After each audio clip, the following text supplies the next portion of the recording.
Hello दोस्तों, कैसे हैं आप सब। ड्रीम्स मोटो में एक बार फिर आपका स्वागत है।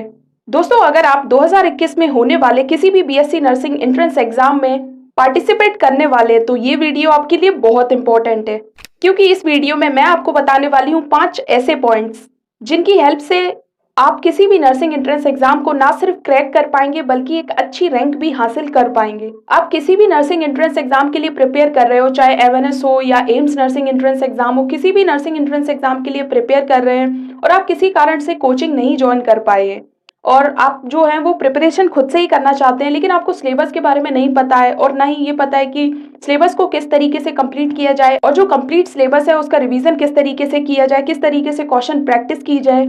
तो दोस्तों, वीडियो को एंड तक जरूर देखें और सभी पॉइंट्स को अच्छे से सुनें। और अगर आप इस चैनल पर नए हैं तो चैनल को सब्सक्राइब जरूर करें, जिससे ऑल इंडिया में होने वाले सभी नर्सिंग एंट्रेंस एग्जाम के बारे में आपको इन्फॉर्मेशन मिल सके।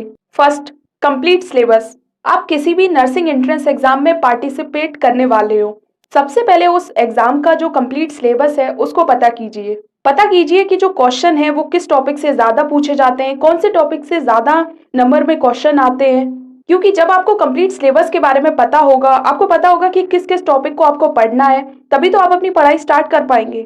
नर्सिंग एंट्रेंस एग्जाम किसी भी स्टेट का हो या नेशनल लेवल का हो, बायोलॉजी, फिजिक्स और केमिस्ट्री से क्वेश्चन जरूर पूछे जाते हैं।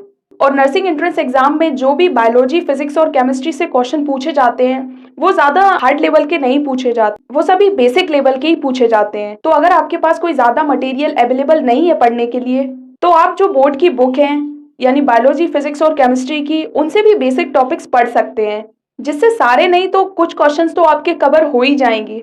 सेकेंड, हम बात करते हैं पेपर पैटर्न के बारे में। पढ़ने से पहले आपको पता होना चाहिए कि आप जिस भी एग्जाम के लिए प्रिपेयर कर रहे हैं उसमें जो क्वेश्चन है वो किस तरीके के पूछे जाते हैं, उसमें कौन कौन से टॉपिक से क्वेश्चन पूछे जाते हैं। इसके लिए आपके पास प्रीवियस ईयर के जो क्वेश्चन पेपर है उस एग्जाम के, वो होने चाहिए।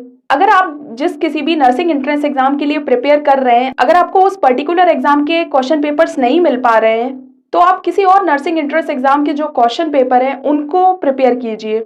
एटलीस्ट आपको बेसिक आइडिया तो मिलेगा कि जो क्वेश्चन पेपर है नर्सिंग एंट्रेंस एग्जाम में किस तरीके के पूछे जाते हैं, किस तरीके के क्वेश्चन जो है वो एंट्रेंस एग्जाम्स में पूछे जाते हैं। इससे आपको बेसिक आइडिया मिलेगा कि किस तरीके के आपको प्रिपेयर करने चाहिए क्वेश्चन, कितने बेसिक क्वेश्चंस पूछे जाते हैं, कितने हार्ड क्वेश्चन आपसे पूछे जाते हैं। तो अगर आपको आपके एग्जाम का क्वेश्चन पेपर नहीं मिल रहे हैं प्रीवियस ईयर के, तो आप किसी और नर्सिंग एंट्रेंस एग्जाम के जो क्वेश्चन पेपर जो भी अवेलेबल हो सके उनसे आप प्रिपेयर कीजिए। थर्ड, हम बात करते हैं क्वेश्चन पेपर प्रैक्टिस। जैसा कि आपको पता, कोई भी नर्सिंग एंट्रेंस एग्जाम हो, चाहे वो स्टेट लेवल का हो या फिर नेशनल एंट्रेंस एग्जाम हो, उन सभी में जो भी क्वेश्चंस आपसे पूछे जाते हैं वो एमसीक्यू टाइप्स के क्वेश्चन पूछे जाते हैं। तो आपको लिटरेचर तो पता ही होना चाहिए, साथ ही साथ आपको क्वेश्चन की प्रैक्टिस भी होनी चाहिए। इसलिए आप ऐसा कर सकते हैं कि जब आप सिलेबस कंप्लीट कर रहे हैं तभी आप क्वेश्चन की प्रैक्टिस भी कीजिए।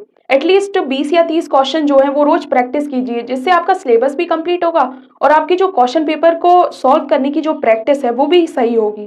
क्योंकि अगर आपका सिलेबस कंप्लीट है और अगर आपको क्वेश्चन पेपर की प्रैक्टिस नहीं है तो आप किस तरीके से जो एग्जाम का जो ड्यूरेशन है उसमें सारे क्वेश्चंस कंप्लीट कर पाएंगे। पॉइंट, प्रिपेयर कैसे करें।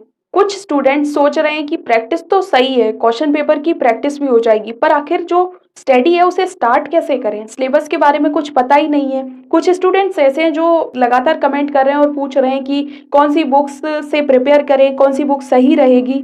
तो देखिए, अगर आप कोचिंग पढ़ रहे हैं किसी भी एंट्रेंस एग्जाम के लिए तो बहुत अच्छी बात है, लेकिन अगर आप किसी कारण से कोचिंग नहीं कर पा रहे हैं या आपको कोचिंग के बारे में नहीं पता चल पा रहा है, अगर आप ऑफलाइन कोचिंग नहीं कर पा रहे हैं तो ऑनलाइन पढ़िए यूट्यूब पर, किसी भी चैनल पर। और अगर ये भी नहीं हो पा रहा है तो अब अपना टाइम मत वेस्ट कीजिए। अगर आपको जिस एग्जाम की आप प्रिपेयर कर रहे हैं उसके क्वेश्चन पेपर नहीं मिल पा रहे हैं किसी कारण से, तो आपको जो भी क्वेश्चन पेपर अवेलेबल हो रहे हैं आप उनसे ही बेसिक आइडिया लीजिए और अपनी पढ़ाई स्टार्ट कीजिए।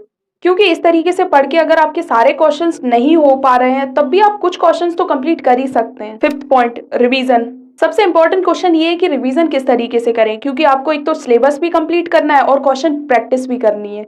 क्योंकि अगर क्वेश्चन प्रैक्टिस नहीं हुई तो सिलेबस कितना भी आपको याद हो या फिर कितना भी आपको सिलेबस पता हो, आप क्वेश्चन अगर सही टाइम पे नहीं कंप्लीट कर पाएंगे तो आपका पेपर छूट जाएगा।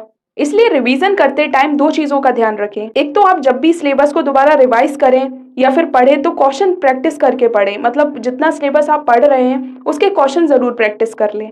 क्योंकि लिटरेचर पढ़ते समय हमें लगता है कि हमें सब कुछ याद है, पर क्वेश्चन प्रैक्टिस से पता चलता है कि कितना हमें याद है।